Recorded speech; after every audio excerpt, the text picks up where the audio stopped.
In front of me is Motorola Razr 50 Ultra, and today I would like to show you how you can add audio or video file to text message.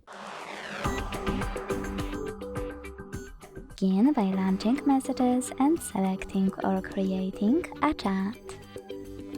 Then you need to click on this plus over here on the right and select Files to add an audio one.